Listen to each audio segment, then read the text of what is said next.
COMMODORE 1 is a global, randomized, open-label, multi-center Phase 3 trial evaluating crovalimab versus eculizumab in C5 inhibitor-experienced patients with PNH.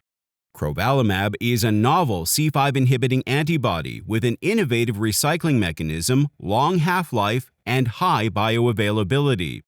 These properties allow crovalimab to be administered once every 4 weeks as a low-volume subcutaneous injection by PNH patients, their caregiver, or by a healthcare professional.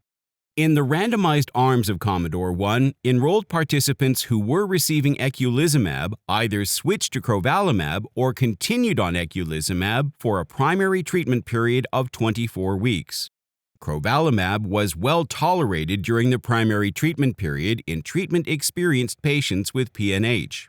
Numerically higher rates of these AEs in the crovalimab versus eculizumab arm were driven by risks that were unique to the crovalimab arm, risks less likely to occur with patients stabilized on eculizumab, a broad range of AEs that do not indicate a safety concern with crovalimab. Transient immune complex reactions are an expected risk when switching therapy, and most commonly manifested as rash and arthralgia or myalgia with no renal manifestations. Data from COMMODORE 1 and COMMODORE 2 indicate that the safety profile of crovalimab in patients with PNH is comparable to that of eculizumab. Study participants who switched from eculizumab to crovalimab showed similar results to those who continued eculizumab across exploratory efficacy endpoints, including hemolysis control and transfusion avoidance. Patients also maintained their fatigue levels.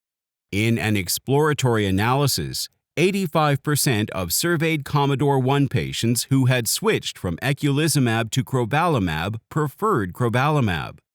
These safety, efficacy, and preference data in combination with the Phase 3 COMMODORE 2 results support the overall favorable benefit-risk profile of crovalimab.